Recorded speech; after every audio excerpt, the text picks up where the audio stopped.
Você confere a partir de agora pela TV Assembleia e YouTube a transmissão ao vivo da audiência pública da Comissão de Economia, Desenvolvimento Sustentável e do Turismo. O tema é a PEC 284 de 2019 do Poder Executivo, que altera o artigo 259 da Constituição Estadual sobre a delegação do uso de unidades de conservação natural. Acompanhe.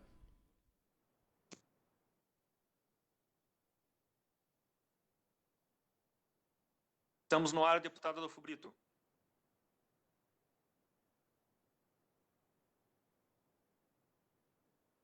Bom dia a todos.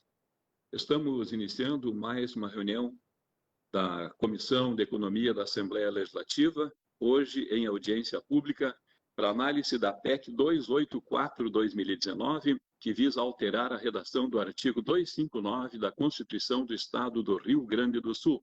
O requerimento de audiência pública foi aprovado na reunião ordinária do dia 26 de agosto. A proposição é do deputado Fernando Marrone, requereu debate sobre a proposta de emenda constitucional número 284/2019, que altera a redação do artigo 259 da Constituição do Estado do Rio Grande do Sul. Para conhecimento, eis a íntegra do artigo. Artigo 259. As unidades estaduais públicas de conservação são consideradas patrimônio público inalienável, sendo proibida ainda a sua concessão ou cedência, bem como qualquer atividade ou empreendimento público ou privado que danifique ou altere as características naturais, com o seguinte redação para o parágrafo único. A lei criará incentivos especiais para a preservação das áreas de interesse ecológico em propriedades privadas. Como de praxe, nós passaremos agora a ouvir o deputado Fernando Marrone, que é o propositor desta audiência pública, e, ao mesmo tempo, gostaríamos de frisar ao deputado Fernando Marrone, que é o autor dessa solicitação, para que possa dirigir os trabalhos, ouvir as pessoas e, ao final, também fazer o encaminhamento desta reunião aqui nesta comissão. Para nós é extremamente importante essa audiência da Comissão de Economia, Desenvolvimento Sustentável e também do Turismo. Portanto, nós passamos a palavra ao deputado Fernando Marrone para que possa dirigir os trabalhos a partir deste momento e também, ao mesmo tempo, gostaríamos de solicitar que ele pudesse fazer menção às entidades e também lideranças já conosco nesta audiência pública. Com a palavra, portanto, o senhor Fernando Marrone, deputado que fez a solicitação, é o autor da audiência pública aprovada ainda em agosto. Com a palavra, deputado Fernando Marrone.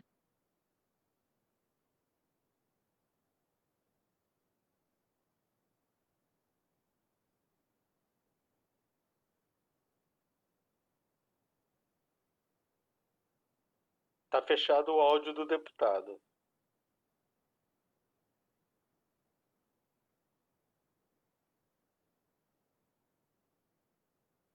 Eu estou tentando fazer a abertura aqui, deputado, para lhe ajudar. O senhor não está conseguindo aí, deputado? Eu também não estou conseguindo aqui. Ele tem de sair e entrar de novo porque ele entrou só como ouvinte, ele não entrou como para falar.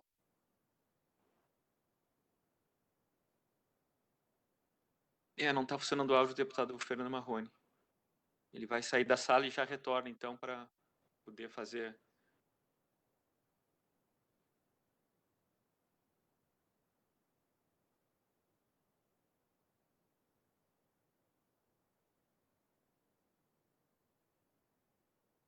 Daqui uns 5 anos a gente aprende a usar essas ferramentas direitinho. Por enquanto ainda tá tudo novidade para todo mundo.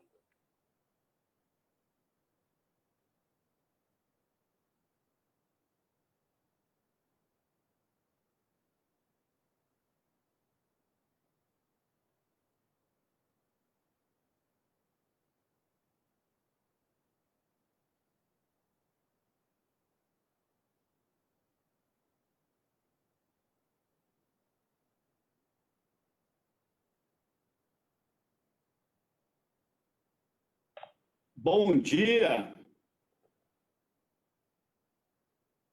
Agora me ouvem, pelo menos alguém fez algum sinal aqui. Bom dia, Deputado Adolfo Brito. Bom dia, deputado Fernando Marrone. Nós já fizemos a introdução da abertura, relatando que Vossa Excelência foi o autor do pedido desta audiência pública, ainda no mês de agosto, e também, ao mesmo tempo, fizemos a menção à legislação que está sendo em debate, o artigo 259 da Constituição Estadual, e a partir desse momento, Vossa Excelência, como autor da proposição, nós passamos a palavra para que possa dirigir os trabalhos e, ao final, também fazer o encaminhamento. Muito obrigado por trazer à Assembleia Legislativa esse tema tão importante, deputado Fernando Marrone, que a partir de agora, então, passa a ser quem vai dirigir os trabalhos. Bom trabalho, deputado Fernando. Muito obrigado, deputado Adolfo Brito, nosso decano aqui da comissão, substituindo o nosso presidente. Obrigado aí pela abertura. Eu gostaria de saudar a todos aqui que eu vejo virtualmente, essas nossas audiências públicas, nossas reuniões aqui da Assembleia, inclusive temos feito plenário, né, durante toda a pandemia, mas sempre alguma coisa acontece na hora de ligar o microfone, a câmera, enfim, mas a gente vai aprendendo. Então, saudar a todos. Eu gostaria que o secretário da comissão pudesse, porque eu só vejo aqui o nome das pessoas na tela, que pudesse citar as entidades e o nome dos seus representantes e que esses pudessem, né, se apresentar aí. E logo em seguida nós começaremos, então, propriamente a nossa audiência pública, né, abrindo aqui um espaço, né, de intervenção das entidades, também por parte do governo, enfim, todos que estão aqui representados. Então, eu gostaria de pedir ao secretário da comissão que fizesse esta apresentação aqui e as entidades e quem está representando. Por favor.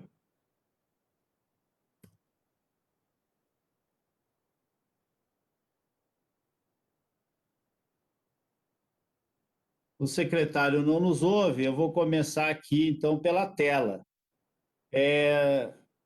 Doutor Alten Teixeira Filho, por favor, se apresente. Bom dia.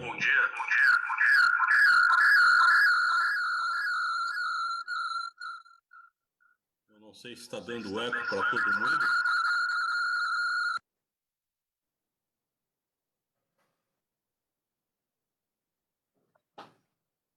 Bom dia.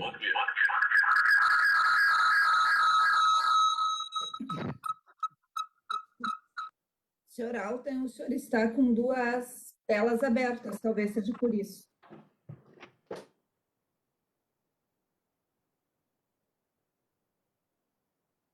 Alô.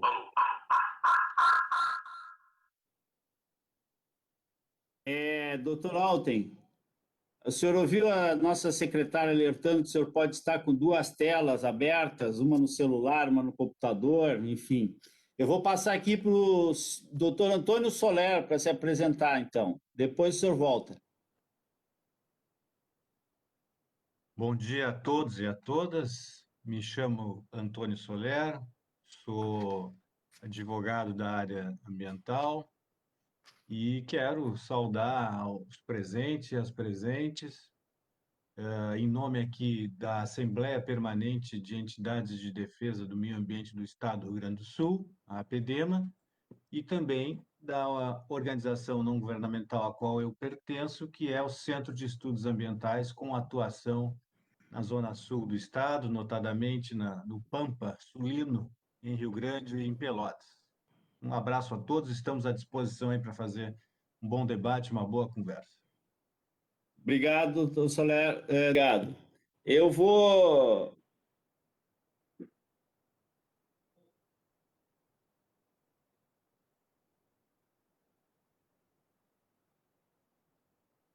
Não estou ouvindo. Deputado, seu microfone está desligado. Está sem som. Perdão. Na verdade, por conta dessas ferramentas aqui, eu meio que me atrapalhei, mas na verdade a nossa audiência pública aqui seria o diretor-geral, o Marcelo, o diretor de biodiversidade, a APDEMA e também o Movidema. Esses seriam os inscritos, né, na audiência pública. Eu acabei chamando aqui voluntariamente, escalando as pessoas, e eu vou abrir o chat aqui para que as pessoas que desejarem se inscreverem, né, para fazer a sua manifestação e que façam pelo chat. E eu vou chamar, então, de imediato, o Antônio Soler, representando aqui a APDEMA. Por favor, doutor Antônio Soler. Obrigado, deputado. Eu queria dizer que para nós é muito importante esse espaço que permite a participação da sociedade civil no processo legislativo. E, evidentemente, também queria registrar que o tema ele é muito complexo. Não seria possível, em 7 minutos, nós abordarmos de uma forma que esgote o debate, né? Mas nós queremos trazer aqui algumas reflexões de alguns aspectos que envolvem essa questão das unidades de conservação e da gestão das unidades da conservação e seus fins legais e constitucionais, né? E, para isso, eu preparei aqui uma pequena apresentação, porque eu acho que fica mais interessante, mais didático e mais atrativo também, né? Então, se me permite, eu vou compartilhar aqui um pequeno PowerPoint para ajudar aqui a nossa troca de ideias. Acho que não vou ver vocês, então vou ficar meio cego aqui no processo. Qualquer intervenção é bem-vinda. Não tem problema. Só peço que digam se realmente ele está aparecendo aí na tela. E que Ok. eu estou vendo aqui. Eu estou vendo Marrone. Eu te vejo, Marrone. Então tá. Então acho que nós vamos conseguir fazer uma boa troca. Bom, então, pessoal, o que a gente queria trazer aqui para vocês é justamente algumas reflexões que nós temos, né, realizado e também resultantes da nossa prática.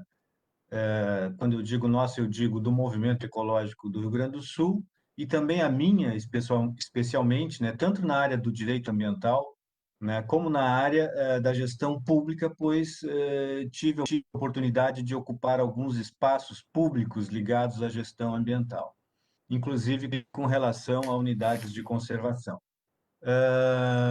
E a ideia é justamente chamar a atenção para algumas questões. Como eu disse, nós não vamos conseguir esgotar o tema, mas queremos chamar a atenção para algumas questões, né?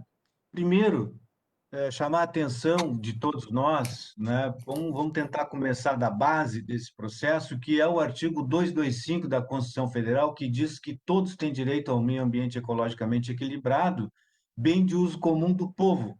Claro que isso não é uma novidade para todos nós, mas é importante a gente deixar registrado isso, né? E que o poder público, então, para assegurar esse meio ambiente ecologicamente equilibrado, um bem de uso comum do povo, eu estou ressaltando isso porque depois eu vou falar mais adiante um pouco sobre esse conceito jurídico,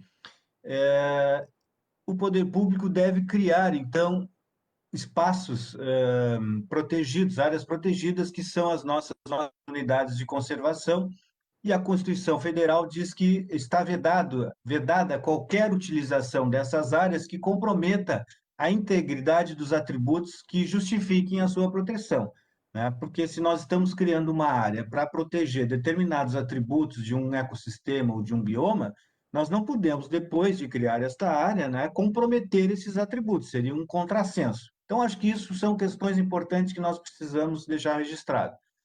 A Constituição do Estado do Rio Grande do Sul também repete, de certa forma, esta regra, né? Lá no seu artigo 251, né? Dizendo que o poder público tem que tomar medidas para garantir o meio ambiente ecologicamente equilibrado, e também vai lá dizer no seu parágrafo 1º que o Estado desenvolverá ações permanentes de proteção restauração, fiscalização do meio ambiente, né? O Estado, né? E também deverá criar para isso áreas protegidas, unidades de conservação, a partir de leis específicas, né? Definindo esses espaços. Então, tanto a Constituição Federal como a estadual obrigam que o Estado e a coletividade defendam um meio ambiente ecologicamente equilibrado, e para isso essas duas cartas magnas, né, determinam que o Estado deve agir, não um ente passivo, certo? Na proteção ambiental, criando unidades de conservação. Então, nesse sentido, queria primeiramente destacar justamente o que já foi falado aí pela colega da Reserva da Biosfera sobre a participação na gestão ambiental. Não é possível que a gente faça gestão ambiental e que atenda a esses objetivos constitucionais sem que seja assegurada a participação da sociedade civil na gestão ambiental. A nossa lei, a nossa Constituição Estadual, diz que o Estado deve criar o SISEPRA, o Sistema Estadual de Proteção Ambiental. E uma lei de 94 criou o SISEPRA, né, o Sistema Estadual de Proteção Ambiental, dizendo que este sistema tem como atribuição o planejamento, a implementação e a execução do controle da política ambiental. E a Constituição do Estado do Rio Grande do Sul ainda fala que o SISEPRA deve elaborar a política ambiental do Estado do Rio Grande do Sul, certo? Para quais fins? Qual é o sentido do SISEPRA? Para que existe um sistema de proteção ambiental no Rio Grande do Sul, onde o Sistema Estadual de Unidades de Conservação, o SEUC, está inserido, né? Está conectado, para preservar o equilíbrio e os atributos essenciais à sadia qualidade de vida e promover o desenvolvimento sustentável. Esses são os dois objetivos principais do SISEPRA. Então, promover o equilíbrio e os atributos essenciais à sadia qualidade de vida, conforme está lá nos artigos que eu já mencionei da Constituição Estadual e da Constituição Federal, e promover o desenvolvimento sustentável. Esse é o desafio do SISEPRA, que não é constituído só pelo poder público, é pelo poder público e pela sociedade civil também. Então, o primeiro registro que eu quero fazer é esse: é importante que a sociedade participe desse processo. E eu vou reforçar as palavras que já foram ditas antes aqui, de que não houve um debate ainda adequado com a sociedade civil. O Conselho Estadual do Meio Ambiente, por exemplo, que é o órgão superior do SISEPRA, está lá na lei do SISEPRA, que tem caráter deliberativo e responsável pela aprovação e acompanhamento da implementação da política estadual, ele não foi ouvido. Essa proposta não passou pelo CONSEMA, que é um espaço legítimo onde é constituído por diversas representações, não só do governo do Estado, mas também da sociedade civil e de entidades ligadas ao desenvolvimento, à economia. Esse conselho não foi ouvido, né?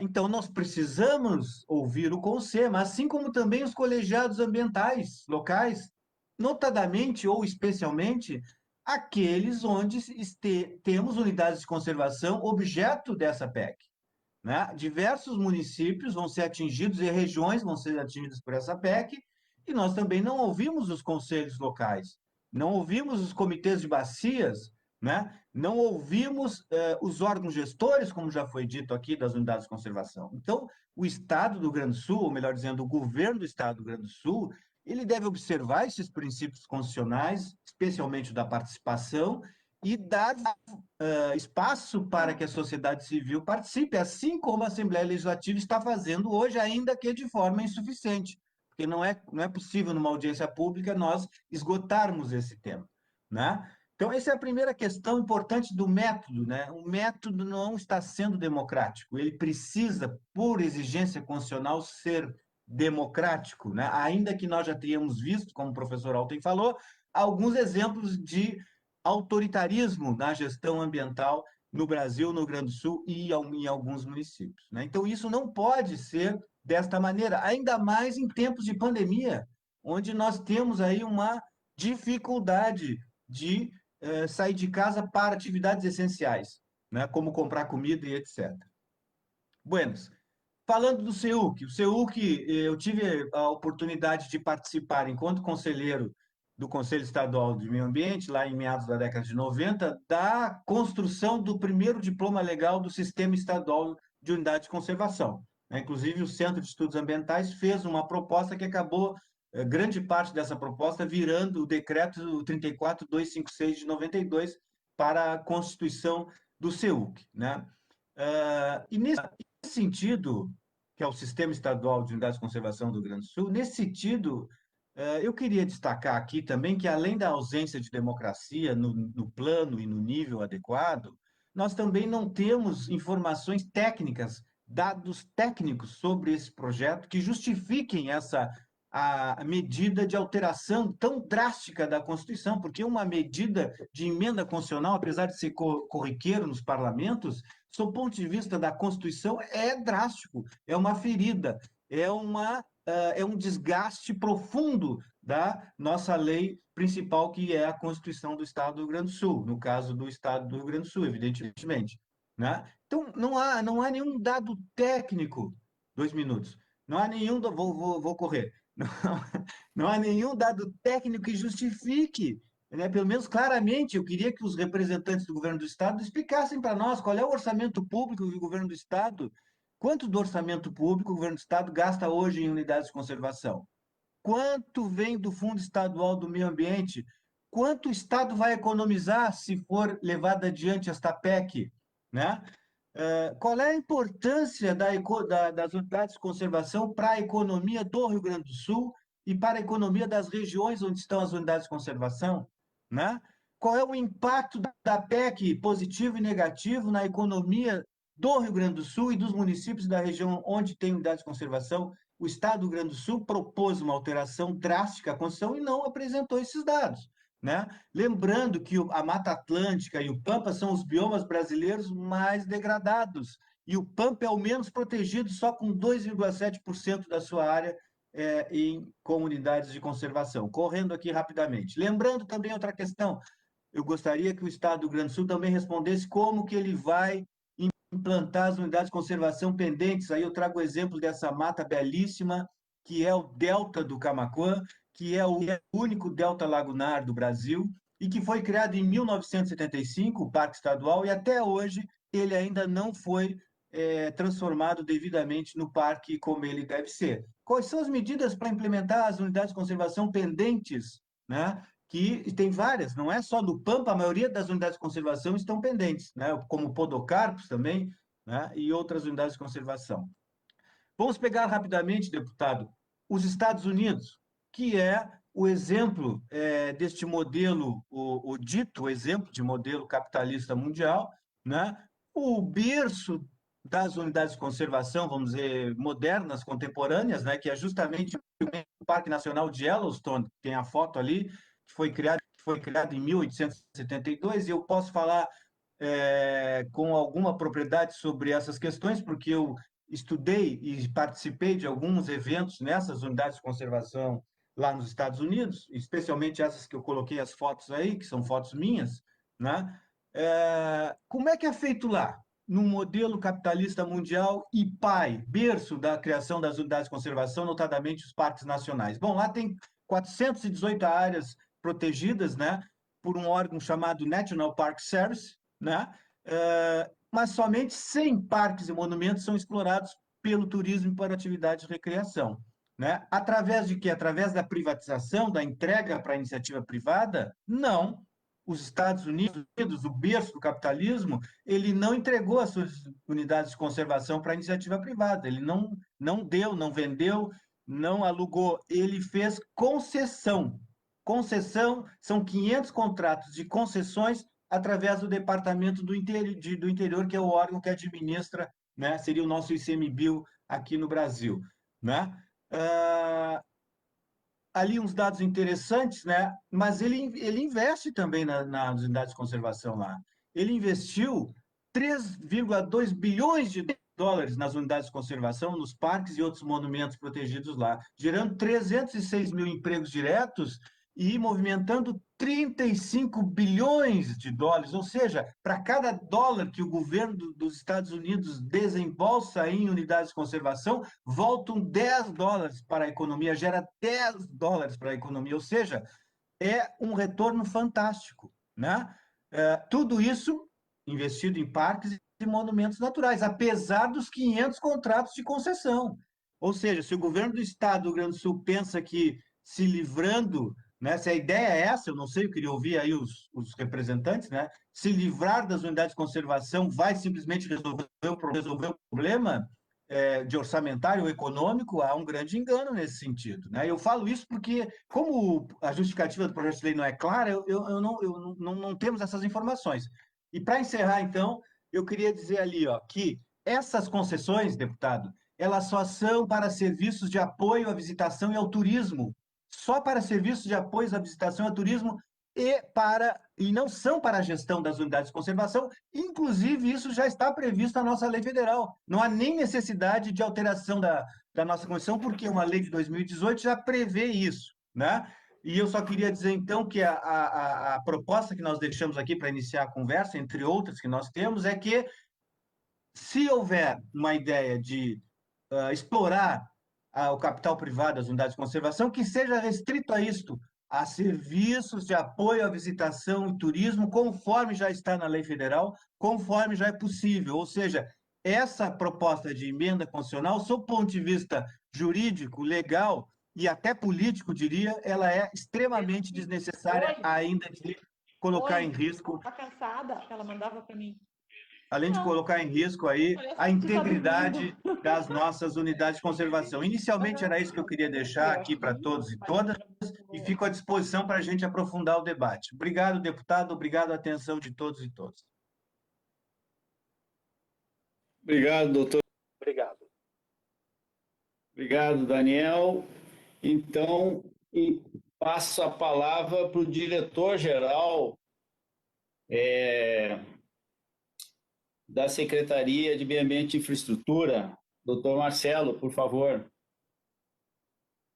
Bom, novamente, todos, tinha saudado a minha saudação inicial. Eu vou procurar, deputado, dentro do tempo aqui, fazer uma manifestação que aborde esses diversos aspectos que foram colocados aqui, tá? E se ficar faltando alguma coisa, fico à disposição aí para perguntas.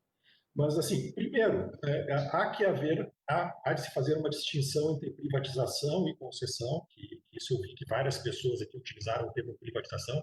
Privatização, tecnicamente, é uma transferência de propriedade de um ativo, de um bem. E isso, de forma nenhuma, vai acontecer. Primeiro, porque a legislação nem permite. Segundo, porque não há intenção de ninguém aqui fazer isso. Ninguém pensaria em vender um parque ou vender uma unidade de conservação. Isso é um absurdo. E, obviamente, que nós não pensamos em fazer isso.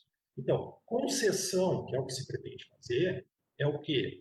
É passar para um operador privado algumas atividades que vão ser definidas num contrato com metas, com indicadores que devem ser cumpridos, e esses indicadores, inclusive, vão se refletir sobre a remuneração que essa concessionária, que esse operador privado vai ter. Por exemplo, em geral, se usa o quê? Se usa uma outorga, né, que é o valor que a concessionária tem que pagar ao Estado, e essa outorga ela pode ser variável e ser afetada pelos indicadores de desempenho. Isso é o que normalmente se usa nesse tipo de contrato.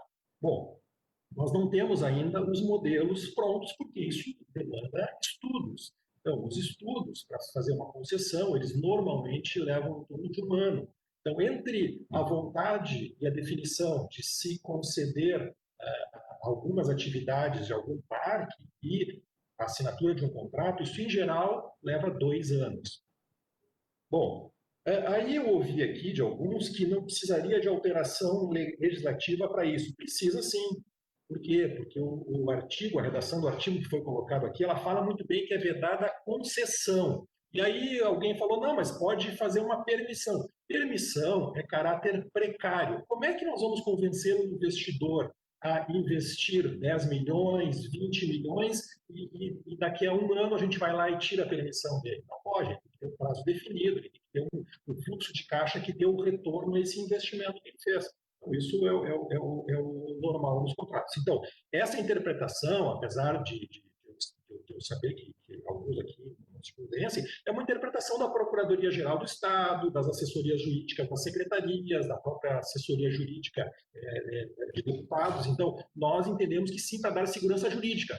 Porque sentar na cadeira de gestor e ficar com medo de assinar atos em função de insegurança jurídica, a gente sabe muito bem como funciona isso. Nós precisamos ter segurança jurídica. Então, a redação da maneira como ela está hoje, ela coloca os gestores com insegurança, inseguros em relação à tomada de decisão.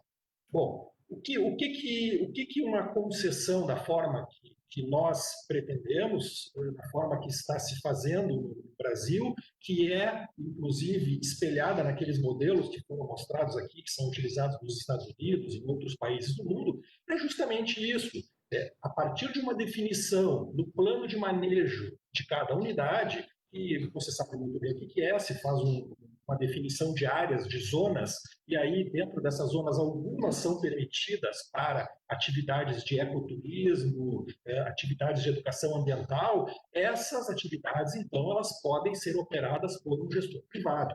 Mas o resto, as funções de preservação ambiental, obediência à legislação ambiental, cuidado com invasões, pesca ilegal, com focos de incêndio, etc., isso continua com o poder público. Isso de forma nenhuma pode ser delegado, de forma nenhuma pode ser repassado à iniciativa privada.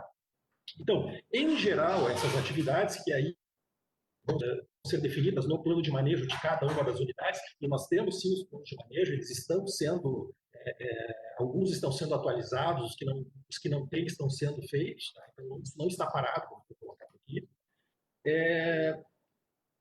A ideia, então, é que baseado nesses planos de manejo, então se defina para cada uma das unidades quais as atividades que podem ser passadas a um operador privado. Então, em geral, quais são essas atividades?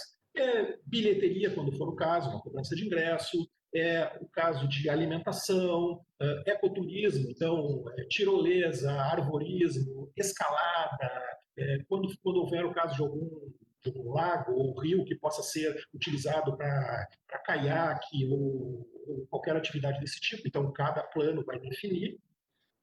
Então, a ideia é trazer as pessoas para dentro dos parques, isso gera empregos, esse aumento de visitação gera empregos.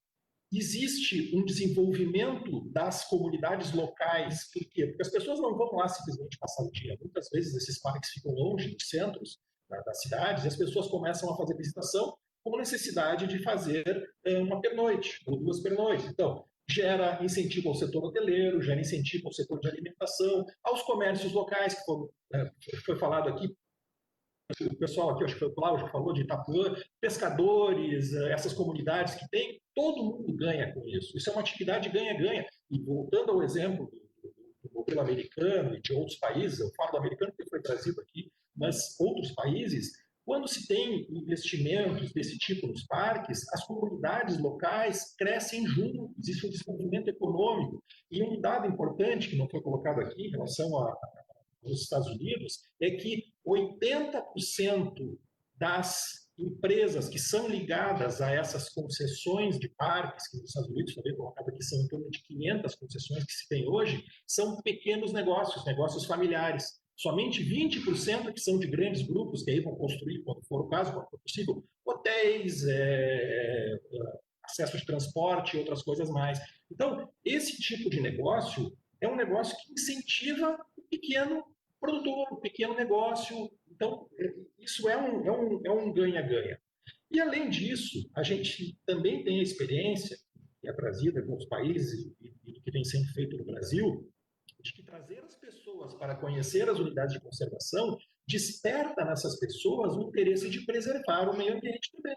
Porque as pessoas têm uma educação ambiental, elas conhecem os parques, e uma coisa é ter na televisão, ou ler no jornal, no site, outra coisa é e ver de perto a fauna, ver de perto a flora, o quão bonitas são essas áreas e quanto elas merecem ser preservadas. E essas pessoas que visitam os parques, em geral, elas acabam se engajando nessa preservação também, acabam ajudando.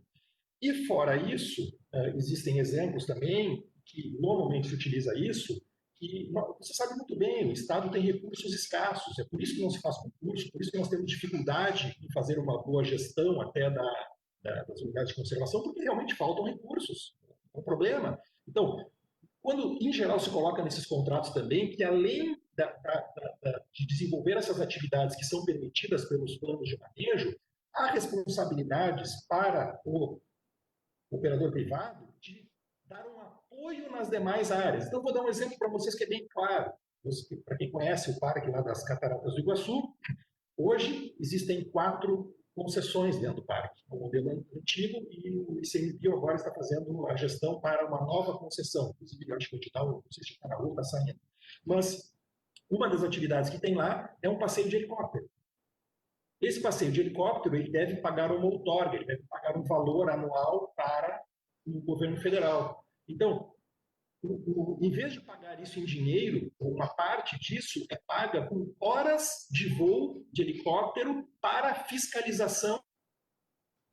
Porque o parque é enorme, você sabe bem, o Parque do Iguaçu, sei lá, não sei quantos hectares, não vou chutar aqui para não errar, mas é um parque muito grande e que mesmo com caminhonetes, veículos, as pessoas não conseguem, os gestores guarda-parques não conseguem fazer uma fiscalização adequada. Então, sobrevoo de helicóptero, quando que se conseguir isso dentro do orçamento normal da União? Dificilmente se conseguiria.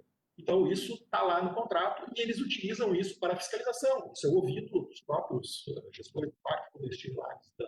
Então, há como se fazer modelos que tragam as pessoas para dentro das unidades de conservação, que faça com que essas pessoas se engajem na questão da necessidade de preservação ambiental, que esses contratos deem apoio para a fiscalização, que continua sendo de responsabilidade do Estado, e, com isso, a gente consegue também desenvolver o comércio local, desenvolver o turismo local, e como muito bem colocou aqui o colega da Faburas, aqui o Mário, é uma tendência realmente, depois da pandemia, que haja uma valorização do turismo regional, do turismo local, em detrimento ao turismo que as pessoas eventualmente possam fazer de viagens para o exterior, em função das viagens, etc.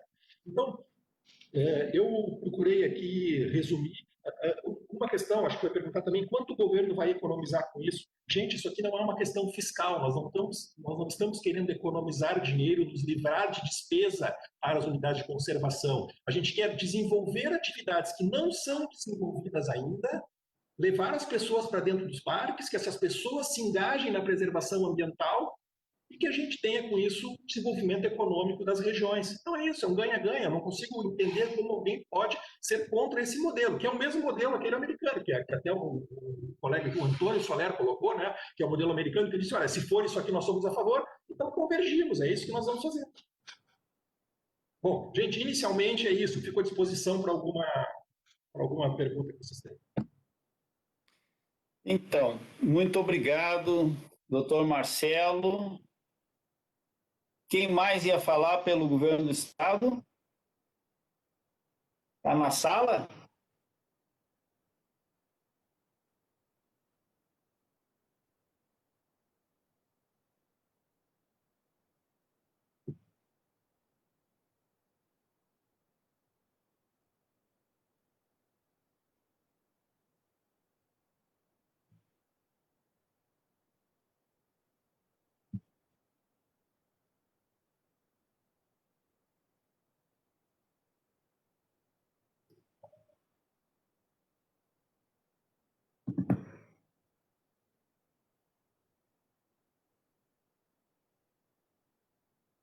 Deputado Marrone, o seu som está desligado. Perdão. Encerrada aqui, então, a participação, né, de todos, das entidades, das prefeituras, participação do governo do Estado, eu pergunto se alguém tem algum questionamento a fazer ao doutor Marcelo, que está à disposição, e encerrando a nossa audiência pública, né, logo em seguida. Então, aqui escreveu-se o doutor Soler. Então, faça a sua pergunta, rapidamente o doutor Marcelo pode responder, e depois o doutor Alten também. 1 minuto para as perguntas, tá bem? Obrigado. Doutor Soler. Obrigado, deputado Marrone, obrigado, senhor Marcelo, aí pela sua fala, mas, na verdade, senhor Marcelo, eu queria lhe dizer que o senhor não entrou nos temas que eu lhe perguntei durante a minha fala, e a audiência pública, o objetivo dela é justamente isso, esclarecer de uma forma mais profunda, mais detalhada, com dados, aquilo que a PEC não apresenta, aquilo que a PEC esconde, que é, na verdade, isso, a PEC está escondendo intenções. E o senhor continua escondendo as intenções aqui, com todo respeito lhe digo isso, sem nenhum tipo de agressividade, mas para deixar claro o nosso debate, né? Eu até gostaria que o senhor, por favor, nos esclarecesse pelo princípio da transparência, da democracia, assim como todos nós fizemos, qual é a sua formação, porque o senhor só foi apresentado como diretor-geral da SEMA, mas a sua formação técnica ou a sua experiência empírica, o senhor poderia depois dizer para nós qual é a sua condição técnica para ocupar esse cargo aí que o senhor ocupa e nos esclarecer esse aspecto. Mas, senhor Marcelo, primeiro, o senhor precisa trazer dados, senhor Marcelo, o senhor precisa dizer qual é o benefício real disso, e não só opiniões. É evidente que o debate ideológico é importante, eu sou um árduo defensor do debate ideológico, acho que todos podem ter sua ideologia, não tem problema nenhum. Agora, nós não podemos governar o Estado só na base da ideologia. Esse projeto, ele traduz uma ideologia neoliberal extrema, além de não justificar nem nada tecnicamente. Não há nenhum estudo, não há nenhum dado, não há nenhuma informação. No site da SEMA não tem nada. O senhor não trouxe nada aqui para nós em termos de dados, o senhor trouxe opiniões, suas reflexões são importantes, eu respeito as suas opiniões, mas a gente quer mais que ouvir a opinião do Marcelo. A gente quer dados técnicos, quer acesso à informação ambiental, quer saber realmente qual é o benefício disso. Dizer que isso vai fomentar a economia, bom, como é que eu vou saber se isso vai fomentar a economia? Tem algum estudo? A SEMA fez algum estudo técnico sobre isso? Ela analisou esses impactos na economia? Ou é apenas uma opinião assim desse mito aí de que privatizando a economia vai melhorar? Não é assim. A gente está vendo uma série de casos de privatizações que são de uma desgraça, como o Amapá agora, que está sem luz, né? Inclusive, a gente vai passar por um processo semelhante aqui no Rio Grande do Sul, também promovido por essa secretaria que o senhor representa, que é a tentativa de privatização da CE. Então, meu caro, o senhor precisa trazer dados, o senhor é do governo do Estado do Rio Grande do Sul, o senhor precisa informar a sociedade, o senhor não pode vir aqui simplesmente e dar só a sua opinião ou manifestar só a sua ideologia, ainda que o senhor possa fazê-lo. Mas o senhor precisa trazer dados, estudos, informações, o senhor precisa dizer lá para os municípios o que eles vão ganhar, encerrando, deputado, qual é a vantagem deles sobre isso, em fazer esta PEC ir adiante ou parar esta PEC. E eu queria que o senhor fosse objetivo e respondesse para nós onde que a PEC impede a concessão de serviços que não são de gestão. A PEC que o senhor está defendendo, ela só serve para privatizar a gestão das unidades de conservação, que na prática, ainda que não se transfira a propriedade, é sim, na prática, privatização. Eu quero que o senhor explique tecnicamente, juridicamente, se o senhor não for da área do direito, eu vou compreender a sua incapacidade de fazer isso, mas eu quero que o senhor explique juridicamente aonde que a PEC impede a concessão de serviços ao turismo e de serviços de apoio ao turismo, ou seja, a PEC não, aonde que o texto constitucional impede. O que o texto constitucional impede é a concessão das unidades de conservação para iniciativa privada, o que os Estados Unidos, que o senhor citou aí, não faz. Eu gostaria que o senhor fosse objetivo, claro. Obrigado, doutor Soler. Ok, obrigado, deputado. É que a sociedade civil tem pouco tempo para falar, é por isso. Bom, eu vou, de novo... Desculpa, doutor Marcelo. Eu vou pegar outra pergunta. E eu gostaria aqui de retirar o questionamento do doutor Antônio Soler sobre a sua capacidade de ocupar uma função pública. E, pelo tempo, doutor Aldo, passo a palavra, então, ao doutor Marcelo. Bom, obrigado, deputado.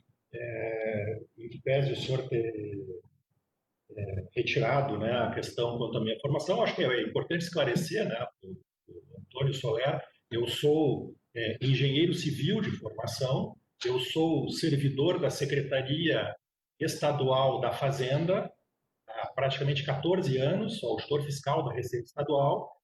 Tenho como experiência 8 anos de trabalho na Contadoria, Auditoria Geral do Estado, exercendo controle sobre os órgãos estaduais, né? Trabalhei especificamente nesse período no controle da administração indireta, então nas fundações, autarquias, mas também com alguns trabalhos na direta também. Depois disso, depois desses 8 anos, eu trabalhei 4 anos no Tesouro do Estado, fazendo o fluxo de gado, execução orçamentária, então algumas coisinhas mais. Então, minha formação é essa. Fora isso, eu tenho algumas especializações. Eu fiz um MBA na George Washington University, nos Estados Unidos, em que o meu paper, né, o meu trabalho de conclusão foi nessa área de concessões e parcerias público-privadas. E eu também tenho um MBA aqui pela FESP, Fundação Escola de Sociologia Política do Estado de São Paulo, em conjunto com a London School of Economics de Londres, um MBA na área de concessões e PPPs também. Então, eu falo um pouquinho de propriedade nesse assunto, eu sei muito bem o que está acontecendo no Brasil e no mundo nessa área, inclusive tenho contato com técnicos e eventos de outros locais, não só do Brasil, então a gente sabe o que está acontecendo. Bom, então, eu acho que superada essa primeira questão da formação e da minha capacidade para o cargo, o senhor pergunta se temos dados econômicos. Não, não temos dados econômicos. Isso os estudos vão mostrar. Nós não sabemos ainda, por exemplo, nós temos 23 unidades de conservação. Numa primeira priorização, nós estamos priorizando quais? Aquelas que têm um apelo para o turismo ambiental, justamente aquelas em que uma concessão ficaria de pé, que seria viável economicamente. O operador cobrando pelos serviços que vão ser disponibilizados ao público, essa concessão possa ficar de pé, porque, do contrário, nós teríamos que passar para uma parceria público-privada, que eu não sei se todo mundo conhece a diferença, mas uma parceria público-privada, ela demanda o pagamento de uma contraprestação pelo Estado para a concessionária, que seria bastante complicado, até porque é quase que obrigatório que se tenha uma formação de uma garantia hoje para o Estado, na situação fiscal que o Estado se encontra, realmente é bastante difícil. Agora, o senhor pergunta sobre perguntas objetivas, por exemplo, o senhor perguntou sobre qual o valor que é gasto nas unidades de conservação, quanto vai economizar. Eu já disse, economizar, nós não vamos economizar nada, não é esse o objetivo.